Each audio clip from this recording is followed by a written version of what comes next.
Welcome back to my channel, welcome to my new video. This is not going to be a long video at all. I just thought I should throw my 1 rand 2 cents. But when I saw the situation, I was like, history keeps repeating itself. And it's kind of getting a little bit scary. It's just like, are we taking this into consideration? Like, setting into consideration the purpose of the video. I'll get to it. I'm sure you guys have already seen. If you haven't, there's this whole thing going on with JaePark, not JaePark, but JaePark, and his friend Jamie. I'm not really sure exactly what he said. If I'm reading the sources right, he called her something very... Before the whole apology situation, people were defending him left and right and left and right and left and right, and it's like, then he apologized, you know what I'm saying? And then some people, same people are quiet, you know, they're not saying anything anymore. The purpose of the video is, I am nobody, first of all. I feel like I should say this as somebody who joined this whole Kpop Stan situation, fan going on. This K-pop thingamabob, it can take a toll on people.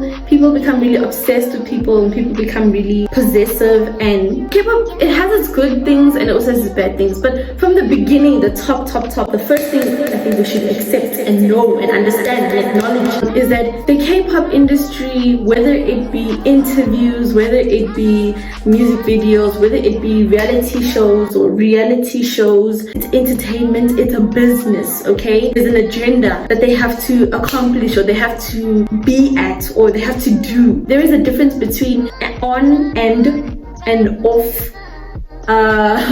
persona or personality. We should know that these people have on and off personalities when a camera is around or when the camera is not around. I firmly, wholeheartedly believe that the way they present themselves on screen or on camera is different to the way they present themselves off camera. And usually, how they present themselves off camera, and then you find or you hear speculations and rumors and like, oh, this is what happened, and then these people start apologizing and stuff like that. Usually, that's who they are in real life. I'm not saying all of them, right?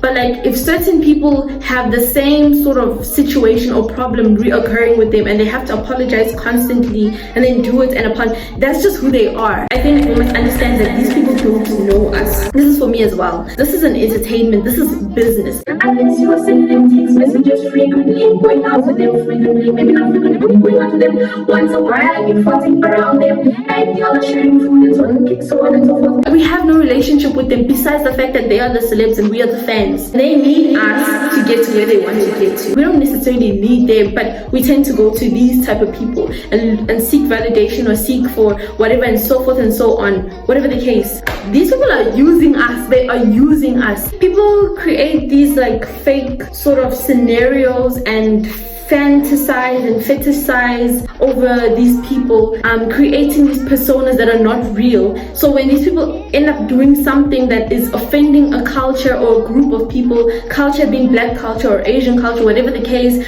or a group of people being females or men or trans people or homosexuals, people will defend them as if like you know them, but you don't know them. For me, it's just, if you do something and people create awareness, as long as they are aware that what you're doing is wrong, you know that if they can do anything, there are a majority or there's a good percent of people who will defend them, just like there's a good percent of people who will like, oh, we're not defending this person, and gaslight or whatever the case. But the fact that there are people who are defending them will make them feel like, oh, I can do whatever I want, because then I can still apologize, probably sending an apology post or 2-lined or 2 sentences of an apology that's like weak or whatever the case, and then go back to doing the same thing that they want to do. I feel like don't be attached to K-pop idols or K-pop icons so much that you will defend them through thick and thin, even when they're doing things that are wrong. Jessie spoke about how shady the K-pop industry is. She spoke about how shady some of the artists are. Eric spoke about, like, there are people who are speaking about it who are in the industry. Never mind that there are documentaries already about the K-pop industry and the things that they go through and what has to be done, like with beauty standards and personality changes and how to seem more appealing to the public and so on and so forth. Just like I'm saying, it's an on and off persona that they have to do. It's an agenda, it's a business. There are people in the business already who have spoken about it and said, yeah, guys,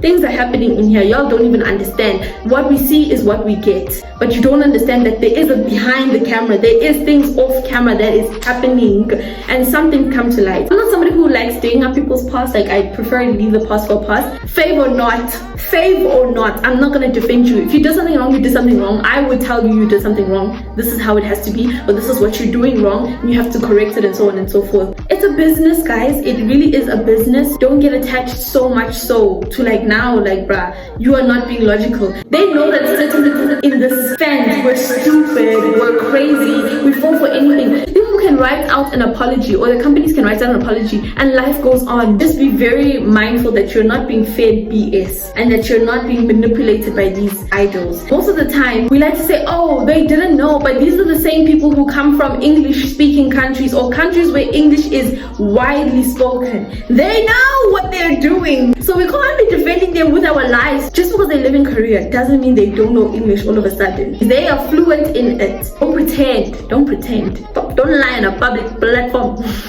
Yeah, thank you so much for watching this video. If you liked it, consider giving it a thumbs up and subscribe, and I'll see you guys in my next video.